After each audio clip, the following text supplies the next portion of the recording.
Crash course जो series अपन ने चलाई है, ठीक है, उसमें अपन एनसीईआरटी पूरी कवर करेंगे बायोलॉजी की, ठीक है। तो आज बायोलॉजी का पहला चैप्टर है जीव जगत, ठीक है, इसको कवर करेंगे।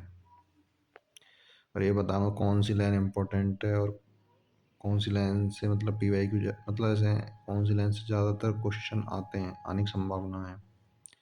तो पहले जो दे रखा अपना इंट्रोडक्शन सा, ये तो खुद से पढ़ लेना, वैसे ज़रूरत नहीं है इसकी कोई, ठीक है। अब अपन पढ़ते हैं जीव जगत में विविधता। तो इसमें मैंने मतलब ऑलरेडी सब कुछ जो इम्पोर्टेंट लाइन है ना वो पहले से ही हाईलाइट कर रखी हैं, तो वहीं से अपन शुरुआत करेंगे। देखो फालतू चीज़ों से पढ़ने से कुछ ना, जो इम्पोर्टेंट है बस वहीं से ही क्वेश्चन बनेगा। तो अपन शुरुआत करते हैं। अब तक की ज्ञात ज्ञात इस वर्णित स्पीसीज की संख्या लगभग 1.7 मिलियन से लेकर 1.8 मिलियन है। मतलब जो स्पीसीज है ना उनकी संख्या 1.7 से लेकर कितनी है, 1.8 मिलियन, ठीक है। हम इसे जैव विविधता अथवा पृथ्वी पर स्थित जीवों की संख्या तथा प्रकार कह सकते हैं, यानी जैव विविधता भी बोल सकते हैं या जीवों की संख्या या जीवों के प्रकार, ठीक है, बोल सकते हैं, ठीक है। और इसके बाद में ये अगला है, इसमें प्रत्येक जीव का एक मानक नाम होता है। यानी कि देखो हर जीव का अपना अपना स्पेसिफिक नाम होता है, यानी मानक यानी कि एक तरीके से स्पेसिफिक यानी विशेष नाम, जिससे वह उसी नाम से सारे विश्व में या सारे विश्व में जाना जाता है। और इस प्रक्रिया को नाम पद्धति कहते हैं, ठीक है। यानी प्रत्येक जीव का एक क्या नाम होता है, मानक नाम, यानी एक स्पेसिफिक नाम होता है जिससे वो सारे विश्व में जाना जाता है। इस प्रक्रिया को नाम पद्धति, इस प्रोसेस को क्या बोलते हैं, नाम पद्धति। स्पष्टतः नाम पद्धति तभी संभव है जब जीवों का वर्णन सही हो। जीवों का वर्णन सही हो तभी नाम पद्धति संभव है, ठीक है। और हमें ये जानते हैं कि यह नाम किस जीव का है उसे पहचानना कहते हैं, ठीक है। यदि हमें ये पता है कि ये नाम किस जीव से संबंधित है तो उसे पहचानना कहते हैं। देखो प्रक्रिया होती है जैसे मतलब जिस नाम से मतलब जैसे एक मानक नाम है या स्पेसिफिक नाम है जिससे वो सारे विश्व में जाना जाता है, उस पद्धति या उस प्रक्रिया को नाम पद्धति कहते हैं, ठीक है। और जीव का वर्णन सही से हो और यह नाम किस जीव से संबंधित है, ठीक है, तो उसे पहचानना कहते हैं। मतलब जीव का नाम तो पता है, नाम, ठीक है, तो पर कौन से जीव मतलब कौन से जीव से संबंधित है उसको पहचानना कहते हैं। अध्ययन को सरल करने के लिए अनेक वैज्ञानिकों ने प्रत्येक जीवों को वैज्ञानिक नाम देने की प्रक्रिया बनाई। इस प्रक्रिया को विश्व में सभी जीव वैज्ञानिकों ने स्वीकार किया है, ठीक है। अब इसमें पौधे के लिए वैज्ञानिक नाम का आधार सर्वमान्य नियम कसौटी है, ठीक है। इसमें international code of botanical nomenclature यानी ICBN, I for international, C for code और B for botanical, N for nomenclature यानी ICBN शॉर्ट में बोलते हैं, जो इम्पोर्टेंट भी है, ठीक है। और आप पूछ सकते हैं कि प्राणियों का नामकरण, जैसे पौधों का नामकरण के लिए ICBN है, ठीक है, ICBN पौधों के लिए। और प्राणियों के वर्गीकरण के लिए नॉमेनक्लेचर है अपना international code of zoological nomenclature यानी ICZN, ठीक है, ICZN जो कि प्राणियों से संबंधित है। देखो आई सी कॉमन है, नॉमेनक्लेचर यानी NN कॉमन है, तो B और Z, ठीक है, ये अलग अलग हैं। B फॉर बॉटनिकल और Z फॉर जूलॉजिकल, ठीक है। तो ये चीज़ याद रखनी है। अब वैसे भी आप जानते हो कि बॉटनिकल यानी बॉटनी में क्या पढ़ते हैं, पौधों के बारे में पढ़ते हैं। जूलॉजी यानी कि इसमें प्राणियों के बारे में यानी अपन इंसानों के बारे में पढ़ते हैं, ठीक है। अगला जीव वैज्ञानिक ज्ञात जीवों के वैज्ञानिक नाम देने के सार्वजनिक मान्य नियमों का पालन करते हैं। प्रत्येक नाम के दो घटक हैं यानी वंश नाम, जाति संकेत, पद। इस प्रणाली को, जिसमें दो नाम के दो घटक होते हैं, उसे द्विनाम पद्धति कहते हैं। दो नाम के दो घटक होंगे उसे द्विनाम पद्धति कहते हैं। और इस पद्धति को तो कैरोलस लीनियस ने दिया था। द्विनाम पद्धति किसने दिया था? कैरोलस लीनियस ने। और आम का वैज्ञानिक नाम है इसमें मैंजीफेरा इंडिका। यानी इसमें दो चीज़ें, एक तो मैंजीफेरा और एक इंडिका। तो इन मैंजीफेरा क्या हो गया? मैंजीफेरा मैंजीफेरा मैंजीफेरा हो गया वंश, ठीक है। और इंडिका क्या हो गया? इंडिका इंडिका हो गई जाति, ठीक है।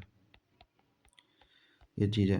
तो इस नाम में मैंजीफेरा वंश नाम में जो अभी बताया आपको। और इंडिका एक विशिष्ट स्पीसीज यानी कि जाति। नाम पद्धति के अन्य सार्वजनिक नियम निम्नलिखित हैं।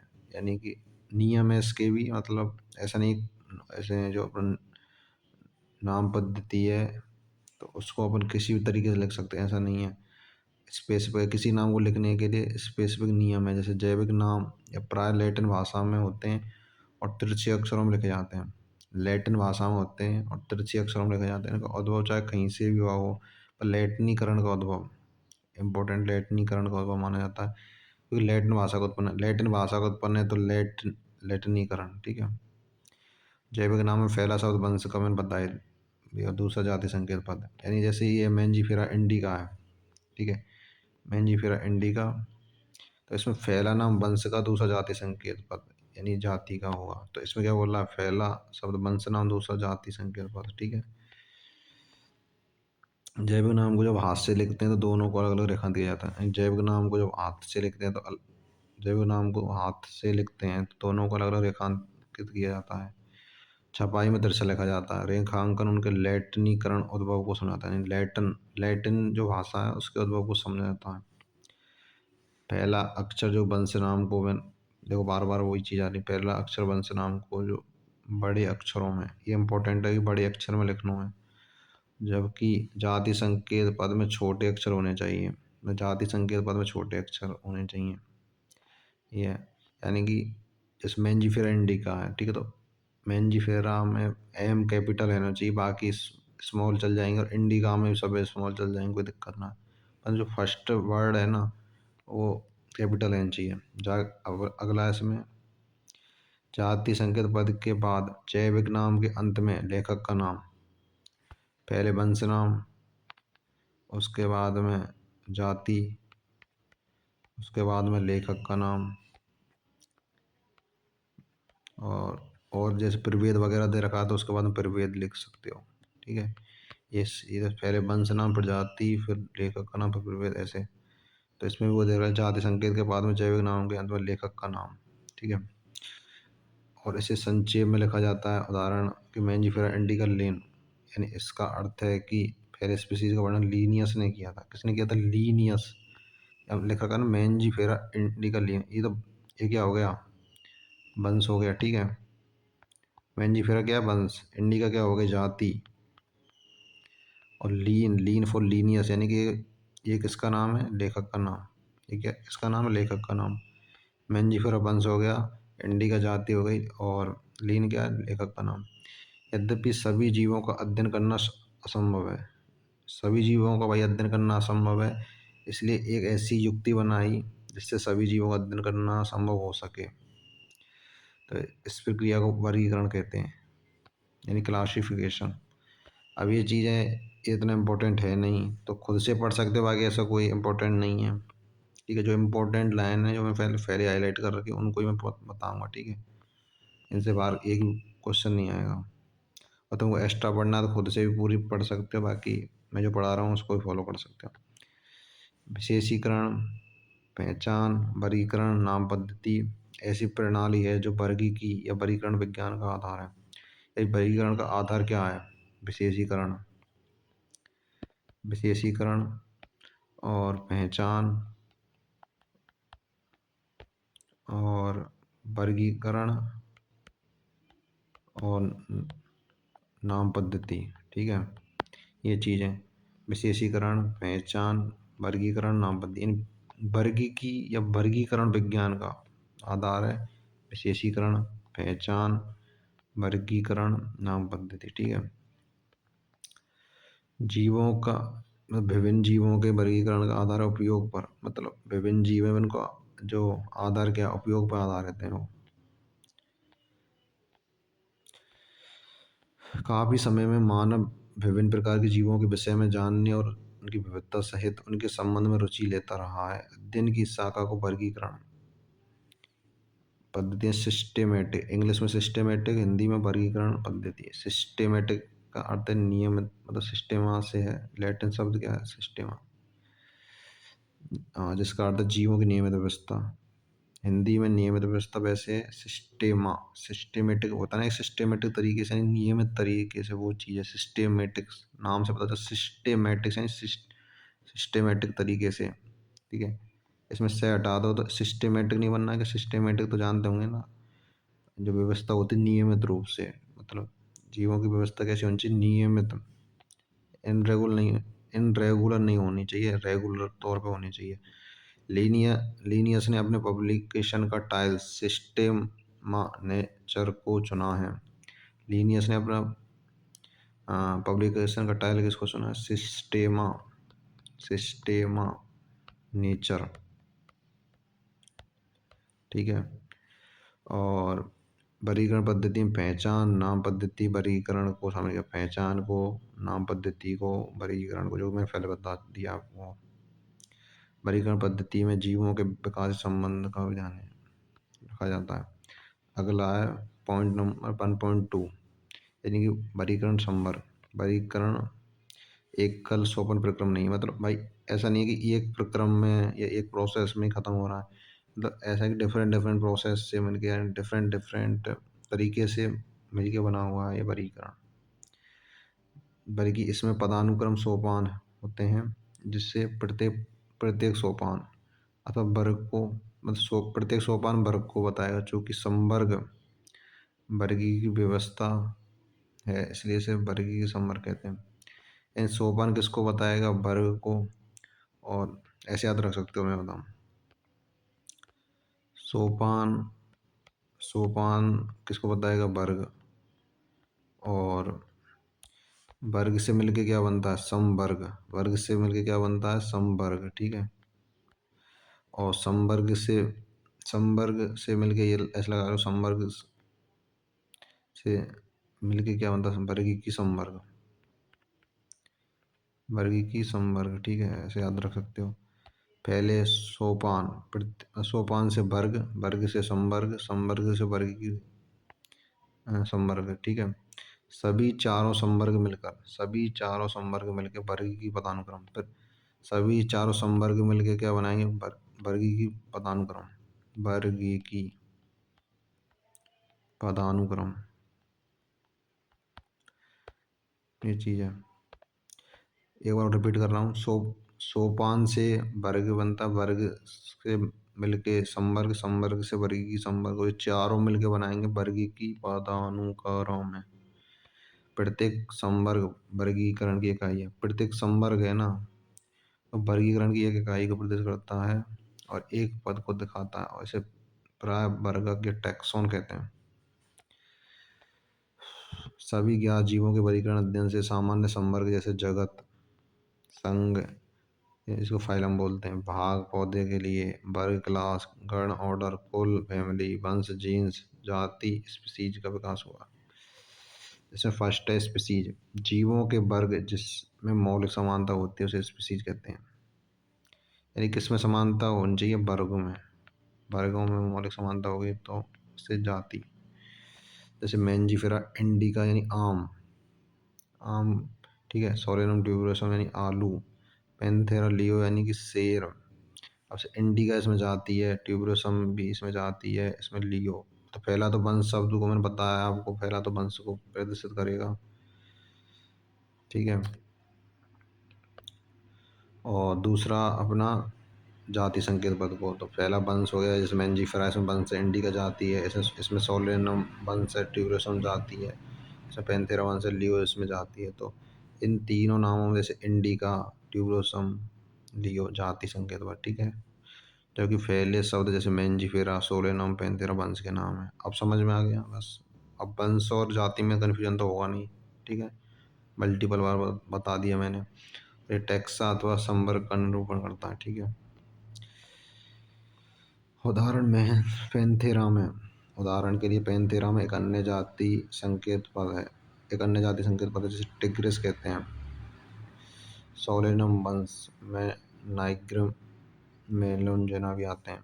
सोलेनम जो वंश है उसमें नाइग्रिम और मेलोंजेना भी आते हैं। मानव की जाति सेपियंस है जो होमो वंश में आती है। जैसे होमो सेपियंस होते हैं ना अपन, तो वो चीज़ है। तो होमो सेपियंस, ठीक है। तो होमो क्या वंश को बता रहा है, सेपियंस जाति, वो चीज़। मानव का वैज्ञानिक नाम होमो सेपियंस, देखो, है ना। अगला अपना वंश, वंश में संबंधित स्पीसीज का वर्ग आता है। स्पीसीज मतलब जाति, स्पीसीज मतलब जाति। और जाति में क्या आ रहा था, देखो जाति इसमें बोला जीवों के वर्ग जिसमें मौलिक समानता होती है, वर्ग के वर्गों में तो उसे जाति।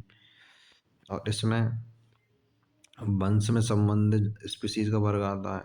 वंश में संबंधित स्पीसीज यानी कि जाति का वर्ग।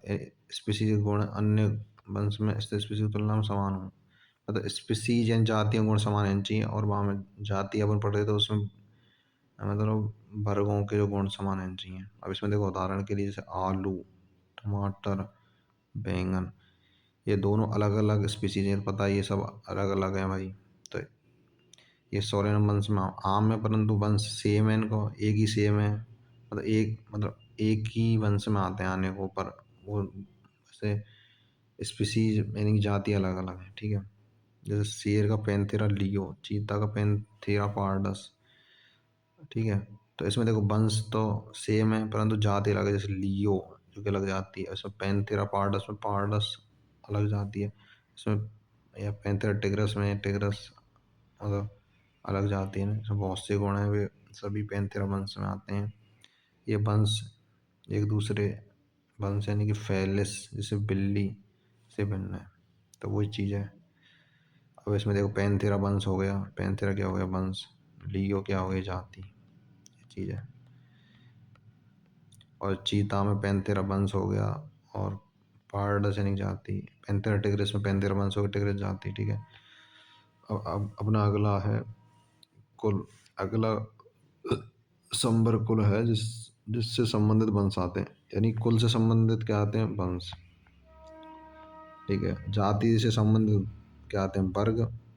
वंश से संबंधित जाति, और कुल से संबंधित वंश। तो स्टेप बाय स्टेप, जैसे फर्स्ट वाला मतलब ऐसा होता है ना कि जैसे जो 7 स्टेपों में बटे हुए हैं, तो जब जैसे दूसरे नंबर का पहले वाले संबंध, तीसरे वाला दूसरे नंबर से, चौथा वाला तीसरे से, पांचवा वाला चौथे से, ऐसे करके स्टेप बाय स्टेप ये चीज़ याद रखनी है। बाकी इसका क्रम मैं बता दूंगा नीचे, ठीक है भाई।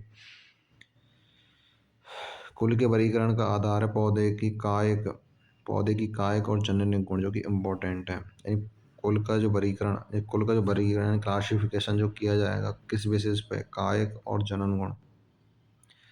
पौधे में 3 विभिन्न वंश सोलेनम, पिटूनिया, धतूरा और सोलेनेसी कुल में रखा गया है। सोलेनम, पिटूनिया, धतूरा किसमें, कौन से कुल में रखा गया है, सोलेनेसी कुल में, ठीक है। जबकि प्राणी वंश पैंथेरा जिसमें शेर, बाघ, चीता आते हैं को फेलिस बिल्ली के साथ फेलिडी कुल में, फेलिडी कुल में शेर, बाघ, चीता को बिल्लियों के साथ रखा गया है। जबकि सोलेनम पिटूना धतूरा को, यानी सोलेनम पिटूनिया, सोलेनम पिटूनिया धतूरा वो कौन से कुल में रखा गया है, तीनों को सोलेनेसी में, ठीक है। और अपना एक ये शेर, बाघ, चीता इनको कौन से कुल में रखा गया, फेलिडी कुल में, ठीक है, फेलिडी में। सोलेनम पिटूनिया धतूरा को सोलेनेसी में, शेर, बाघ, चीता को फेलिडी कुल में रखा गया।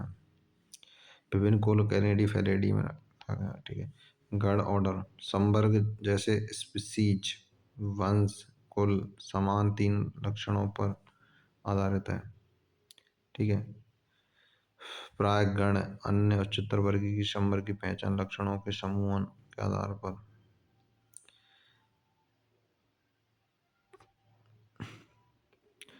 गण में उच्चतर वर्ग होने का कुलों के समूह होते हैं। इसमें क्या होते हैं कुल, ये किससे संबंधित है? कुल से। ठीक है। पादप कुल जैसे कॉनवोल्यूरेसी, सोलेनेसी, पोनियल्स, पॉलीसोनियल्स। ठीक है, गण में रखा गया है। इसका मुख्य आधार पुष्पीय लक्षण है। इसका मुख्य आधार क्या है? पुष्पीय लक्षण है। जबकि प्राणी कार्निवोरस गण में फेलिडी कैनेडी को रखा गया है। कार्निवोरस गण में किसको रखा गया है? फेलिडी और कैनेडी। फेलिडी समझते हो, जो बिल्ली का जो कुल है, कैनेडी यानी कुत्ते का। ठीक है, ये चीज़ है। यानी कि कॉनवोल्यूलेसिस, सोलेनेसी और पोलियंस गण में पादकुल जैसे कॉनवोल्यूलेसी, सोलेनेसी को कौन से मतलब कॉनवोल्यूलेसी और सोलेनेसी किस में रखा गया? पॉलीसोनियल्स में। और प्राणी कार्निवोरा गण में फेलिडी कैनेडी दोनों को रखा गया है। कार्निवोरा में कौन से आएंगे? फेलिडी और कैनेडी। ठीक है। अगला बर्गेन क्लास। उदाहरण इसमें प्राइमेट गण जिसमें बंदर, गोरिल्ला, गिब्बोन आते हैं। कार्निवोरस गण जिसमें बाघ, बिल्ली, कुत्ता आते हैं। कार्निवोरस गण जो कि मैंने पहले बताया, जिसमें फेलिडी कैनेडी का बताया था ना, ये यहाँ पे कार्निवोरस गण जिसमें फेलिडी कैनेडी यानी फेलिडी यानी बिल्ली से संबंधित, कैनेडी को यानी कुत्ते से संबंधित। तो वही बोल रहा है इसमें कार्निवोरस गण बिल्ली और कुत्ते से संबंधित। ठीक है, को मैमेलिया वर्ग में रखा गया है। तो इनको किस किस वर्ग में रखा गया है? कार्निवोरस जिसमें बाघ, बिल्ली तथा कुत्ते आते हैं, को मैमोलिया वर्ग, मैमेलिया वर्ग। ठीक है, इसके अतिरिक्त मैमेलिया वर्ग में अन्य गण भी आते हैं। ठीक है, तो ये वर्ग किससे संबंधित है? गण से। ये चीज है। संघ यानी फाइलम, जिसमें मछली, उभयचर, सरीसृप, पक्षी, स्तनधारी आते हैं। ठीक है, अगले उच्चतर समूह जैसे संघ कहते हैं। इन सभी को एक समान गुण जैसे पृष्ठ, रज्जु, नोटोकॉड, पृष्ठीय खोखला तंत्रिका तंत्र होने का कोडेटा संघ रखा गया। पौधे में इन वर्गों जिसमें कुछ ही एक समान लक्षण है उच्चतर समूह भाग डिवीजन में रखा गया है। उदाहरण के लिए जैसे जैसे हम स्पीसीज से जगत की ओर आते हैं, मतलब इसमें देखो, इसमें समझ में आएगा। इसमें फर्स्ट है जगत यानी किंगडम, और उसके बाद में संघ या डिवीजन, फिर वर्ग, फिर गण, फिर कुल, फिर वंश, फिर जाति। और इसको आरोही क्रम में व्यवस्थित किया। तो फर्स्ट स्टेप इसमें वंश आएगा, दूसरा पहला आएगा इसमें, पहला इसमें आएगा जाति, दूसरा वंश, तीसरा कुल, चौथा आएगा गण, पांचवा आएगा वर्ग, छठा आएगा संघ, सात आएगा जगत। ये 7 स्टेपों में याद रखने हैं। नीट में आ चुका है भाई ये 2-3 बार। ठीक है, पहले जाति, फिर वंश, फिर कुल, फिर गण, फिर वर्ग, फिर संघ, फिर जगत। उदाहरण के लिए जैसे जैसे हम स्पीसीज से जगत की ओर, स्पीसीज एंड जाति से जगत की ओर, यानी पहला स्टेप क्या है? स्पीसीज एंड जाति, और लास्ट स्टेप जगत। तो इसमें भी तो वही चीज़ बोल रहा है। उदाहरण के लिए स्पीसीज जगत की ओर जाते हैं तो वैसे समान गुणों में कमी आती है, समान गुणों में कमी आती है। सबसे नीचे टैक्सा होगा, उसके सदस्यों में सबसे अधिक समान गुण होंगे। जैसे जैसे उच्चतर संवर्ग की ओर जाते हैं, उसी स्तर पर अन्य टैक्सा के संबंध निर्धारित करना सबसे अधिक कठिन हो जाता है। और एक टेबल है लास्ट, इसके बाद ये चैप्टर खत्म है। इसमें देखो सामान्य नाम दे रखे हैं इधर, फिर है जैविक नाम, फिर वंश है, फिर कुल है, फिर गण। वो ही है, स्टेप बाय स्टेप याद रखना है। ठीक है,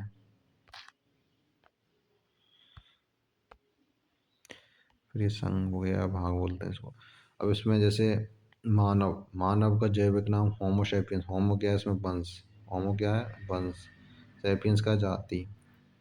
इसमें देखो होमो वंश हो गया, और सैपियन जाति, और कोर इसमें होमोनिडी। गण हो गया इसका प्राइमेट, वर्ग हो गया मैमेलिया, संघ हो गया कॉर्डेटा, संघ या भाग कॉर्डेटा हो गया। अगली है घरेलू मक्खी, जिसका जैविक नाम मस्का डोमेस्टिका। मस्का इसमें वंश हो गया, डोमेस्टिका इसकी जाति हो गई। मस्का वंश, डोमेस्टिका जाति और कुल हो गया इसका म्यूसिडी, गार्नडिप्टेरा, बर्ग इंसेक्टा, संघ ऑर्थोपोडा। आम का जैविक नाम मैंजीफेरा इंडिका, जिसमें मैंजीफेरा वंश है, इंडिका जाति है।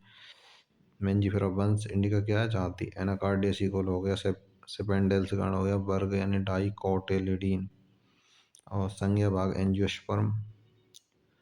और गेहूँ जिसका जैविक नाम ट्रिटिकम एसिटिवम, वंश है ट्रिटिकम कोलेपोएसी, गण है फोएल्स, वर्ग है मोनोकोटिलिडीन, संज्ञा भाग है एंजियोस्पर्म। तो ये पूरा अपना चैप्टर कंप्लीट होता है। और ये लास्ट में समरी है, जो कि पूरे चैप्टर का समराइज रूप, जो समरी बोलते हैं जिसको, पूरा चैप्टर इसमें कवर है। जैसे मतलब वन शॉट बोलते हैं, जैसे पूरे चैप्टर का मतलब शॉर्ट रूप। ठीक है, तो ये अपना चैप्टर ख़त्म होता है।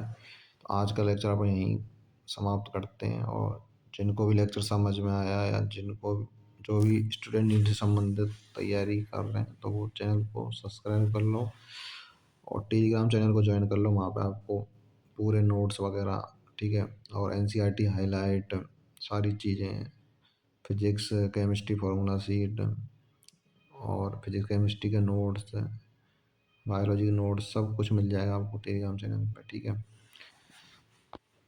All the best.